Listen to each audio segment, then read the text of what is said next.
Hi guys, welcome back my YouTube channel. आज हम समझेंगे data hiding in C plus plus.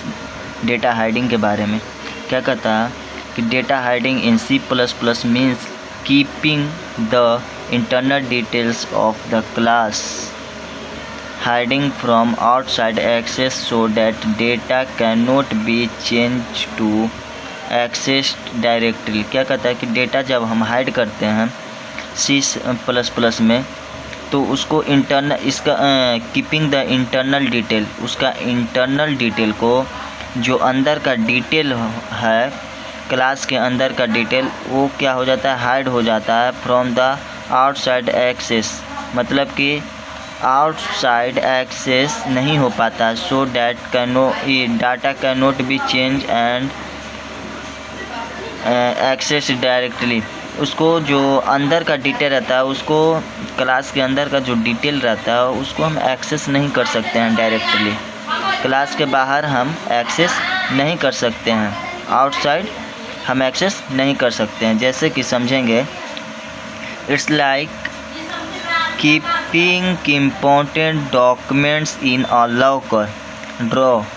मतलब एक डॉक्यूमेंट इम्पोर्टेंट फाइल्स रखा हुआ है लॉकर ड्रॉ में, तो उसको कैसे एक्सेस करेंगे? तो only those with the key, उसका जिसके पास की रहेगा या पब्लिक मेथड, मतलब जिसके पास चाबी रहेगा वही उस लॉकर को खोल करके डॉक्यूमेंट को, इम्पोर्टेंट डॉक्यूमेंट को पढ़ पाएगा या निकाल पाएगा। इसका एग्जाम्पल यहाँ पे देखेंगे। Code the Hutch include iostream.h, इसके बाद यूजिंग नेम स्पेस std, इसके बाद क्लास एम्प्लॉय के नाम से बनाते हैं। अब प्राइवेट में क्या रखते हैं? Salary. Public void set salary, यहाँ पे सैलरी को सेट करेंगे इंट एस। इफ़ यदि एस ग्रेटर देन 0 तो सैलरी में एस चला जाएगा, एस नहीं तो इनवैलिड सैलरी। इसके बाद गेट सैलरी, यहाँ सेट करेंगे, यहाँ गेट सैलरी गेटर फंक्शन से, तो रिटर्न यहाँ पे सैलरी करेंगे।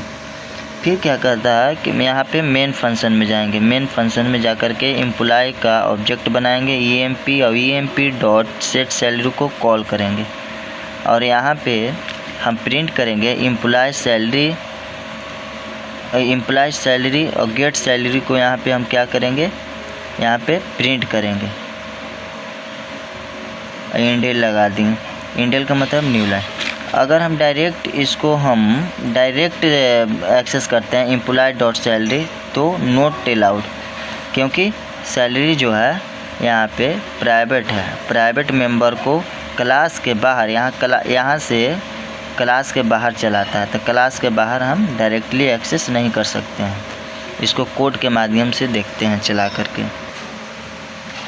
ये रहा इसका कोड, ये सारा कोड रहा है इसका।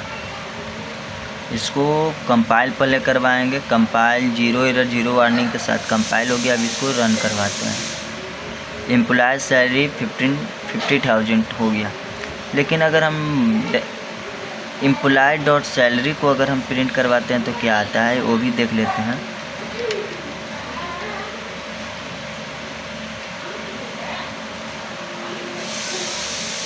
एम्प्लॉय डॉट सैलरी को अगर हम प्रिंट कराते emp डॉट सैलरी,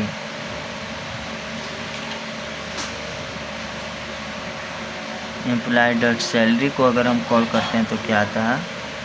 इनवैलिड। क्या करा है यहाँ पे देखिए एरर में, class employee has member named salary, class employee has no member named salary. Salary जो है मेंबर नहीं है, मतलब ये प्राइवेट। अच्छा, सैलरी का मीनिंग तब ना प्राइवेट आना चाहिए तुम्हारा। देखिए क्या कर रहा है यहाँ पे, int employee salary is private, क्योंकि सैलरी को हम डायरेक्ट एक्सेस नहीं कर सकते हैं, क्या कि ये प्राइवेट है। पब्लिक रहता तो हो जाता। जैसे पब्लिक में है तो पब्लिक में वॉइड से डेटा फंक्शन के हेल्प से हम इसको एक्सेस कर सकते हैं। इंट गेट सैलरी के हेल्प से हम इसको एक्सेस कर सकते हैं, मतलब पब्लिक के माध्यम से मेथड से हम क्या कर सकते हैं, एक्सेस कर सकते हैं। ऐसे डायरेक्टली हम एक्सेस प्राइवेट मेंबर को क्लास के बाहर एक्सेस नहीं कर सकते हैं। Thank you.